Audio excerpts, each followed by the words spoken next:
过年去表哥家里打麻将时，我竟然听到屋里的2尊财神在说话。这小子一把输700，才气薄的跟纸一样，看着都来气。你懂啥？这叫潜龙在渊。下张牌摸3筒，打8条，稳如老狗。我捏着牌的手一僵，赶紧看向2个财神像，可他们却一动不动，仿佛刚才的声音都是幻听。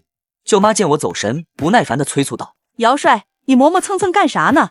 赢不了就直接掏钱。瞧他那熊样，能会玩啥？1个月挣那点死工资，输了怕是年都过不好。还好微微你把他甩得早，不然纯属耽误青春。”说着，陈子豪的脚悄悄从桌下伸到了林微微的大腿根。姚帅，你现在还在那个小破公司当文员呢，1个月工资够输几把牌啊？全输完了，房租都交不起吧？看看我这大房子，你工作几辈子能买得起？豪哥，你别这么说姚帅，好歹他是我前男友，输的这些钱就当他给你这个做表哥的尽孝了。微微啊，你跟了他3年，真是委屈你了。哎呀，都过去了，豪哥现在对我好就行了。我攥紧拳头，感觉脸上火辣辣的。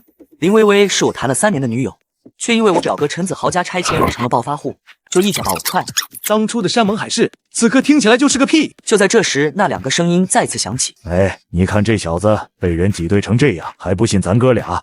大丈夫能屈能伸，听我的，摸3筒打8条，胡对家的7万，让他瞧瞧什么叫时来运转，逆袭翻盘。”我深吸一口气，鬼使神差摸了张牌，还真是3筒。愣着干啥？打8条啊，别犹豫。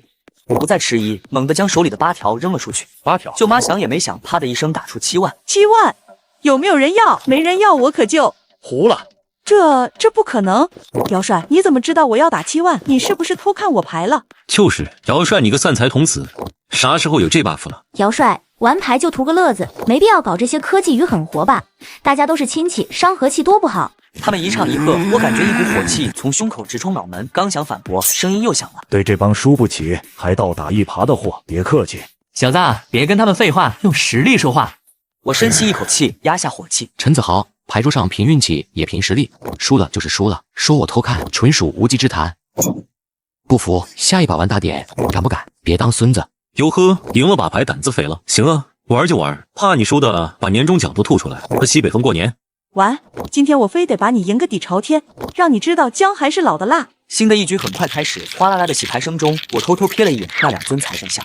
小子听好了，这把牌咱不胡则已，一胡就要让他们伤筋动骨。你起手牌会很烂，烂到人神共愤，别慌，这是障眼法。记住，不管谁打什么，你都别吃别碰，就闷头摸牌，憋个大招。起手牌很烂。起手牌果然很烂，东风西风，红中发财，这牌简直就是天谴级配置。舅妈和表哥的脸上已经露出了得意的笑容，显然他们的牌顺到飞起。怕个球，有我俩在，烂牌也能给你盘活成王炸。记住，谁打都别动，专心摸牌。牌局开始，林微微打出3条，正是我需要的。吃还是不吃？这可是关键牌啊！别动，憋住。舅妈打出一张5万，又是能和我手里搭上的牌。沉住气。我咬着牙再次忍住，一圈又一圈，我面前的牌墙越来越多，而手里的牌依旧是一堆垃圾。舅妈已经碰了2对，脸上得意洋洋。微微，你看，我就说他是狗屎运，这不原形毕露了吧？没那金刚钻，还敢揽瓷器活？牌都要没了，手里还是一堆烂牌，财神爷搞什么呢？就在这时，我摸到了最后一张牌，入手的瞬间，我整个人都僵住了。南风加上手里的东南西北风，红中发财白板，还有几张不成对的万筒条。这是什么牌？来了，小子，机会来了。别急，等林微微打妖姬。等林微微打妖姬吗？我看向林微微，她正和陈子豪有说有笑，手里捏着牌，似乎在犹豫打哪张。快一点啊，微微，你磨叽啥呢？林微微白了他一眼，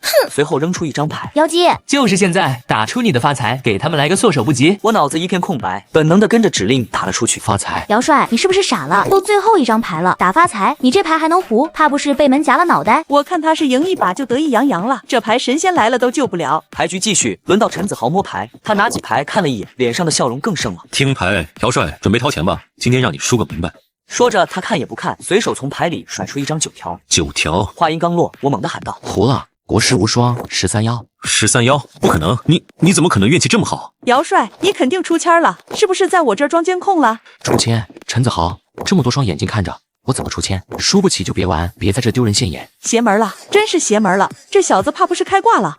姚帅，差不多就行了，赢点钱，看把你得意的！做人留一线，日后好相见。别理他，这女娃眼皮子浅，胸大无脑。就是真正的好戏还没开场呢，小子，下把自摸清一色，一条龙胡他们3家，让他们知道什么叫财神附体。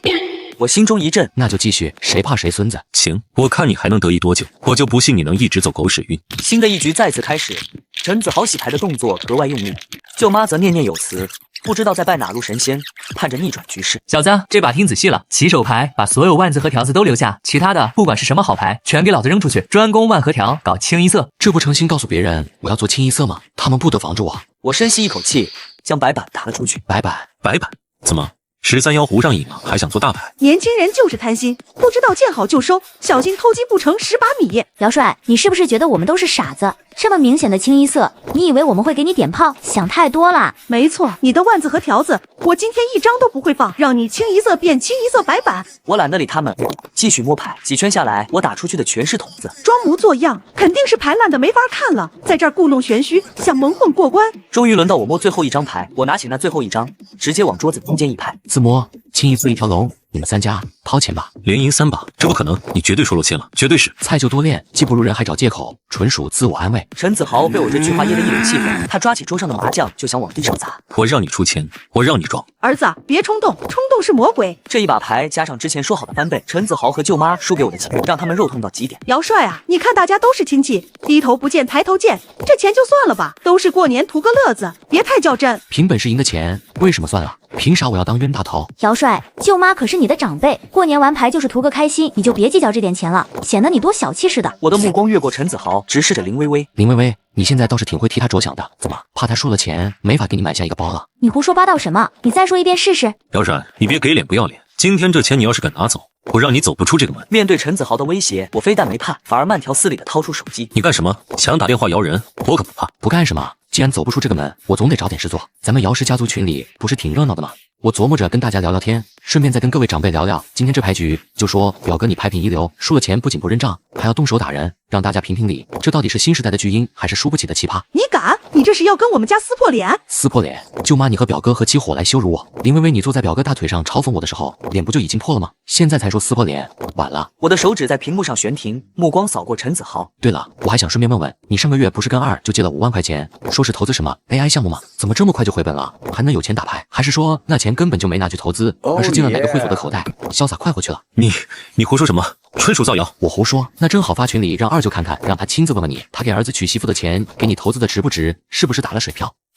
一看我要发群，舅妈赶紧拦住。别，姚帅啊，一家人哪有隔夜仇？不就是打个牌吗？多大点事儿？你表哥他就是年轻气盛，说话没分寸，你别跟他一般见识。我没说话，只是看着舅妈，她被我看得心里发毛，一咬牙，仿佛下了重大决定。这钱我们认，但是姚帅，你也知道我们家最近手头也紧，你看能不能通融一下？这就开始哭穷了，演技够好啊！我的目光不经意间落在了墙角供着的那2尊财神像上，心下一动。舅妈，表哥，既然你们手头紧，我也不是不通情理的人，钱我可以不要。真的吗？舅妈就知道你是个懂事的好孩子，明事理。不过我有个条件，我看你们家这2尊财神像挺有眼缘的，甚是喜欢，把这2尊财神像给我，咱们就2清了。你没病吧？用大几万块钱换这2个破泥像，你怕不是脑子进水了？林微微嗤笑一声，看我的眼神像在看一个傻子。放着大几万块钱不要，非要2尊破神像，智商在线吗？不对，他今天邪门的很，连赢3把，难道这神像才是他赢钱的关键？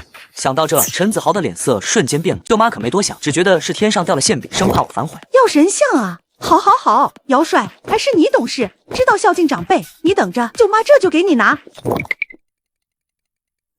妈，等等，不能给他。儿子，你疯了？大几万块钱换2个破泥像，这还有什么不能的？妈，你傻啊？你不想想他今天怎么赢的？邪门到家了，他早不要晚不要，偏偏现在要这2尊财神像，这里面肯定有猫腻。陈子豪凑到财神像跟前，伸手摸了摸，还敲了敲，好像就是2个破泥像，上面全是灰，也没什么特别的。舅妈也凑过去，把财神像翻来覆去看了个遍，甚至连神像的鼻子都抠了抠。确实没什么，就是普通的泥塑，还掉漆了，一看就不值钱。那我再查看会。说着，林子豪从口袋里掏出手机，打开手电筒，对着财神像照了起来。这财神像脏的，也没什么特别的纹路或者机关。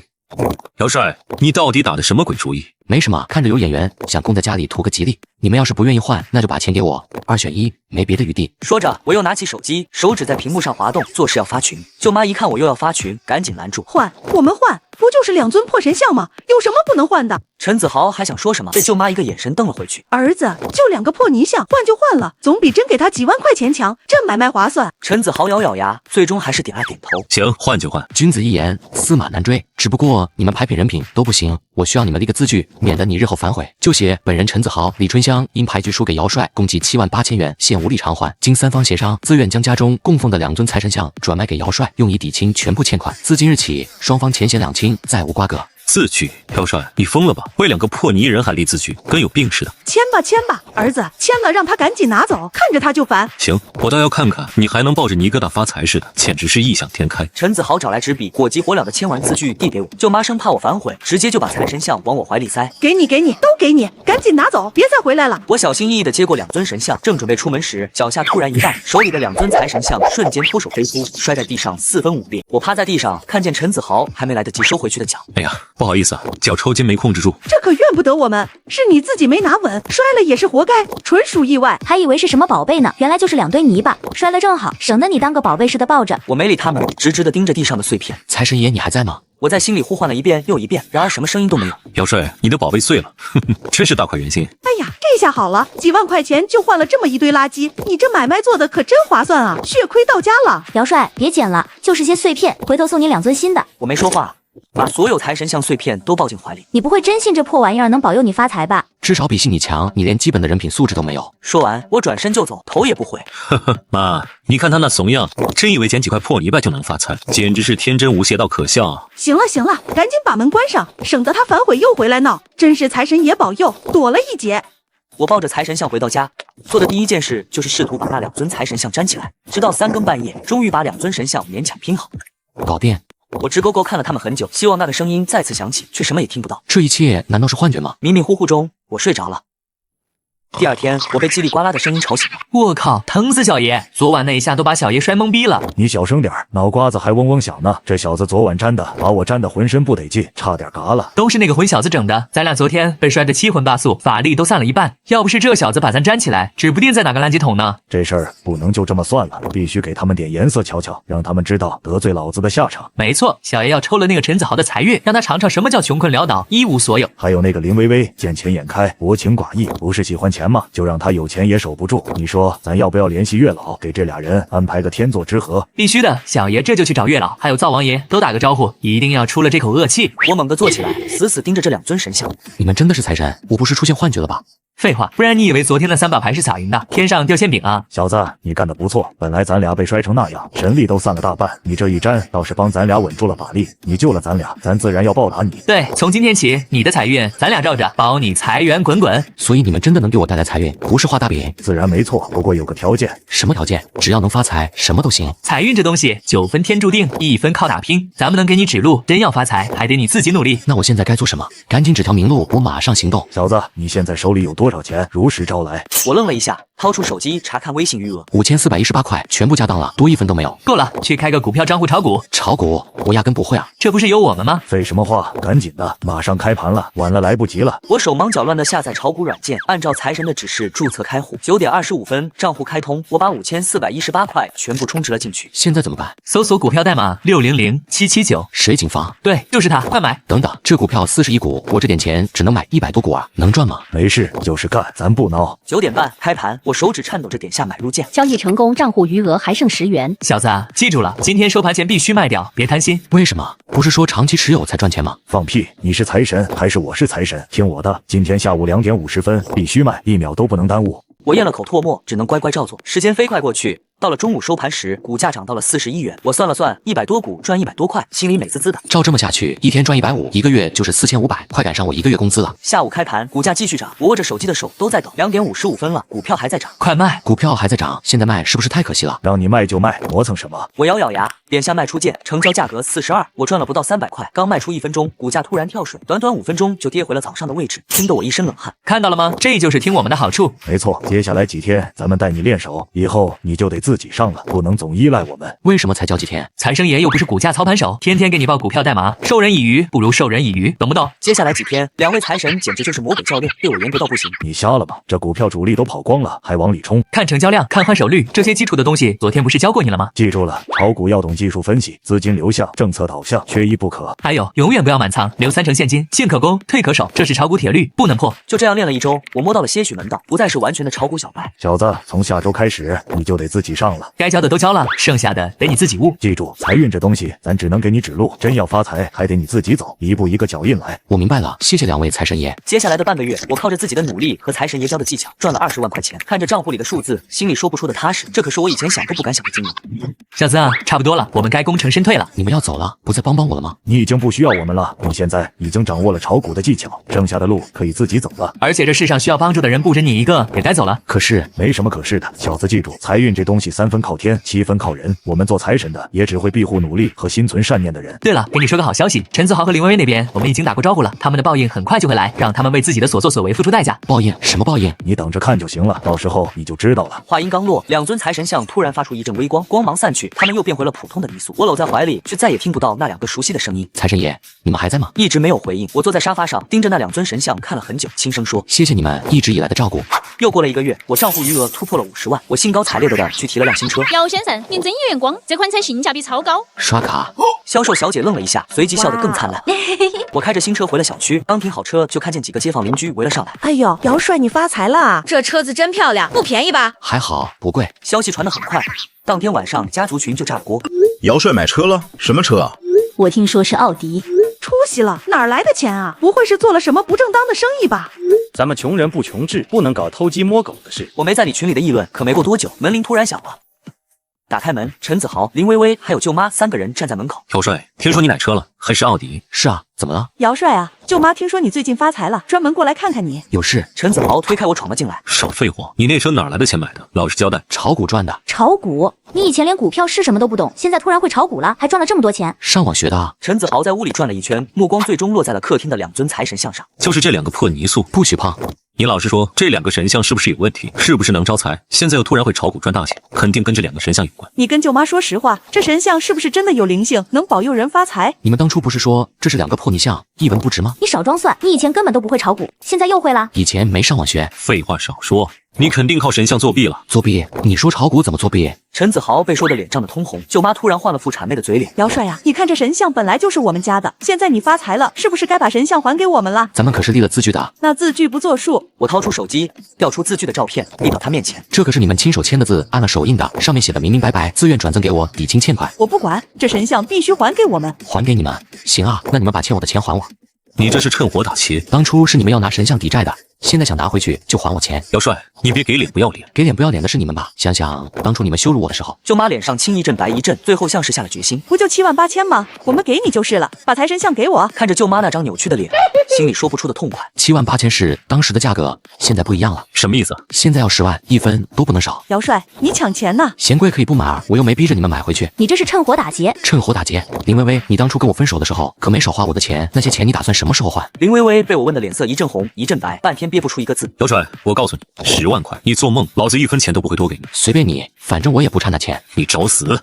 舅妈一把拉住陈子豪，儿子别冲动。舅妈掏出手机，好，10万就10万，我给你。妈，你没病吧？钱给他，有神像在，钱我们可以再挣。支付宝到账10万元，东西你们可以拿走了。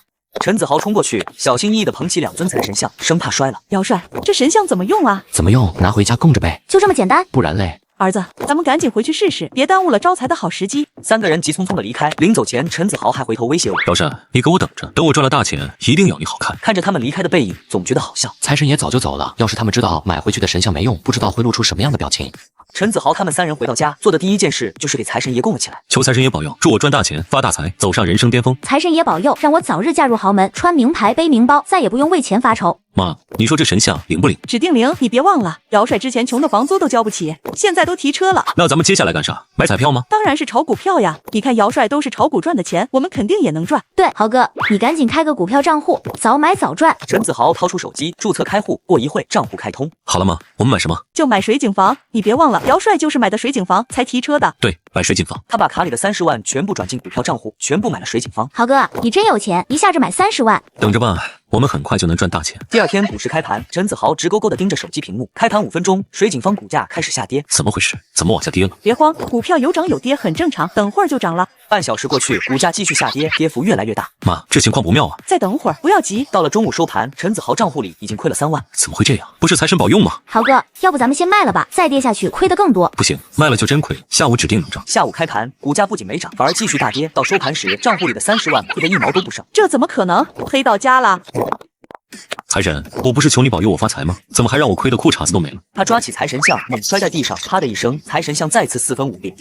儿子，你干什么？这可是咱们花10万块才买回来的。什么破玩意儿，根本就不灵。林微微蹲下身，捡起一块碎片。豪哥，你看这个碎片上有字，心存善念，八方来财。这是什么意思？难道是说只有心地善良的人才能得到财神爷的保佑？不可能，姚帅那个屌丝有什么心地善良？儿子，那你说我们会不会做错了什么？我们能做错什么？舅妈欲言又止。就在这时，陈子豪的手机响了，是二舅打来的。二舅，什么事？子豪呀，上次借你投资的5万，什么时候还？我那个项目还没赚钱呢，过几天。二舅也不容易啊，那个是我给儿子娶媳妇的钱，你想想办法。我真的没钱。没钱？我听说你都炒股了，还投资了几十万。你怎么知道的？家族群都传遍了。你要是有钱炒股，怎么就没钱还我呢？二舅，我真没钱。行了，5天内把钱还我，不然我找上门去。儿子，怎么了？二舅他来找我还钱了。那你就把钱还给他啊。我哪有钱还？炒股都输光了，都怪姚帅，这神像指定有问题。那10万指定是骗我们的。现在说这些有什么用？钱已经亏进去了。微微，你那不是还有点钱吗？先拿出来给我应急，等我回本了，加倍还你。你开玩笑吧？我那点钱是留着买包的，怎么能随便动？都什么时候了，你还想着买包？我这都火烧眉毛了。你的火又不是我的火，当初我看上你是因为你家拆迁有钱，能让我过好日子。现在你钱没了，还欠了一屁股债，我凭什么要拿自己的钱给你填坑？你这个拜金女，我算是看透你了。现在才看透，晚了。陈子豪，你好自为之吧。说完，他转身就走了。儿子，这可怎么办啊？回去找姚帅吗？找他干什么？找他退钱，这神像根本不灵验，骗我们钱的。没错，找他退钱。2个人马不停蹄赶到我家门口，陈子豪抬脚就要踹门。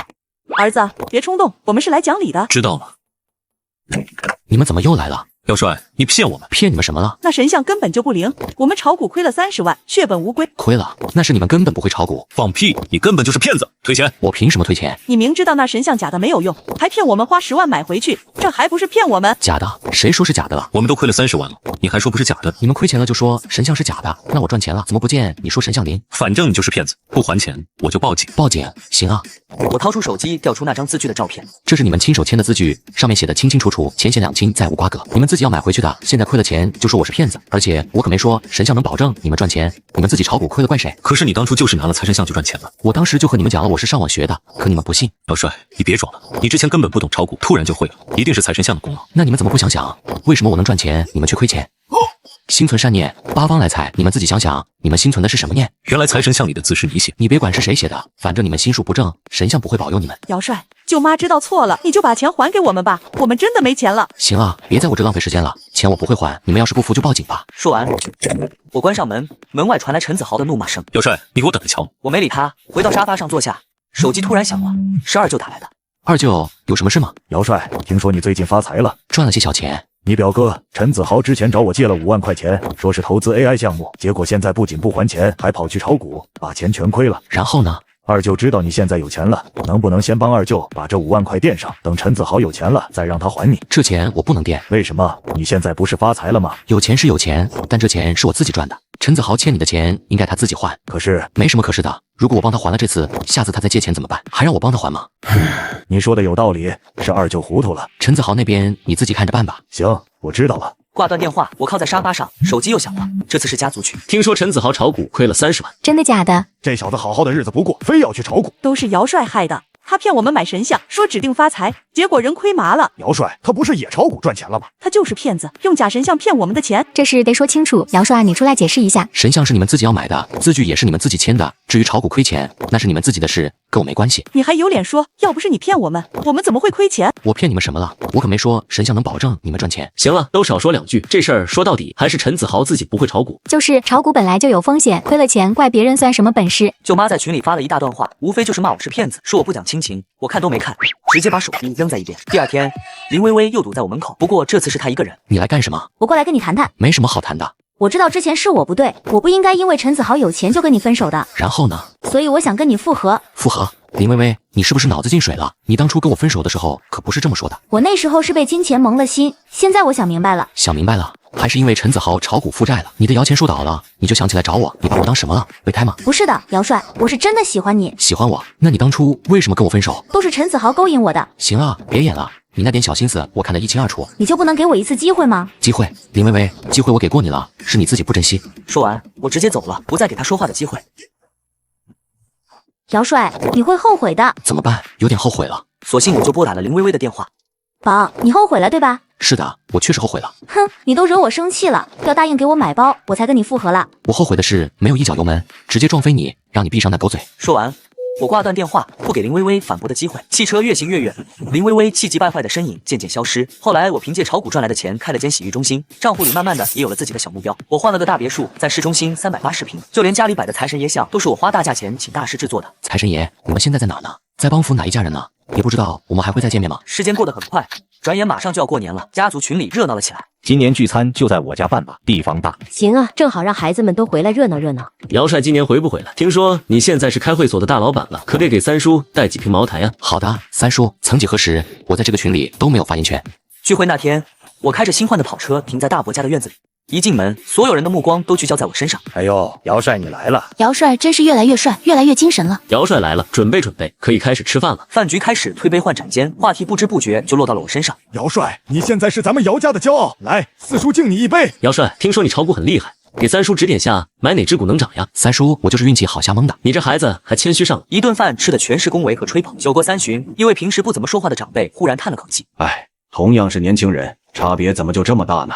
前几天我路过城西，看见陈子豪了。他怎么样了？不怎么样，在工地搬砖呢，灰头土脸的。听说他那房子拿去做抵押还债，还是欠一屁股债。那他那个女朋友呢？听说叫什么林薇薇？早分了。我听人说那姑娘现在在 KTV 上班呢，可惜了，长得挺好看的一姑娘。以前是不是还跟姚帅好过？饭桌上的气氛突然的尴尬了下来。大伯见状立刻打着圆场：年轻人分不清鱼棒和珍珠，这是他们活该。姚帅，你运气真好，不像陈子豪自己作死，把好好的日子过成这样。所谓运气，不过是智慧、勇气和人品的副产品，他没有，日子自然过不好。就在我说完话的一瞬间，一个熟悉又遥远的声音仿佛跨越时空，直接在我脑海中响起。这小子终于悟了。没错，只有自己立得住，别人才能给你锦上添花，也只有自己才能成为自己的财神。声音渐渐消散，我循着声音望去，什么也没有。聚会结束，客人陆续离开，一个瘦小的身影从角落里走出来，是堂弟姚鑫。堂哥，好久不见。姚鑫，怎么了？大家都说你有现在的今天，全凭运气好，是真的吗？我看着姚鑫那双充满困惑的眼睛，突然想起1年前的自己。那时候我也在怀疑，财神爷给的运气到底算不算真本事？你觉得呢？我不知道。那你愿意听个故事吗？有个年轻人穷得叮当响，被前女友甩了，被亲戚看不起，过年去表哥家打麻将，一把输700。然后呢？然后他听见2尊财神像说话了，财神告诉他该怎么打牌，他照做，连赢3把。真的假的？那个年轻人也以为自己走了狗屎运，以为从此可以躺赢，但财神只教了他1个星期，炒股就走了。为什么？因为财神说授人以鱼不如授人以渔，真正的财运3分靠天，7分靠人。那个年轻人后来明白了一个道理，财神给的不是运气，是机会，机会来了，你得自己抓得住。怎么抓？第一，心要善。那个年轻人的表哥和前女友也拿到了财神像，但他们心术不正，最后亏得血本无归。第二，要学习。财神教了1个星期，但真正让那个年轻人赚到钱的是他自己，日夜研究 K 线图，分析资金流向，学会控制风险。第三，要敢赌，但不是瞎赌，是有把握的赌。那个年轻人赚到第1笔钱后，敢把所有积蓄投进去，因为他算过风险，做过功课。姚鑫听得入神，眼睛里闪着光。哥，那个年轻人是你吧？我笑了笑，没有回答。我能跟在你身边学习吗？学什么？学炒股，学做生意。我是学金融的，我不想像我爸那样一辈子窝在小县城里，每个月就拿那点死工资。我看着他，这小子眼神里的渴望跟当年的我一模一样。可以，但我提前说好，我不会手把手教你，我只告诉你方向，剩下的给你自己走。我会努力的。你记住，运气只会光临那些心怀善念并且做好准备的人。当你自己成为一道光，财神自然会寻光而来。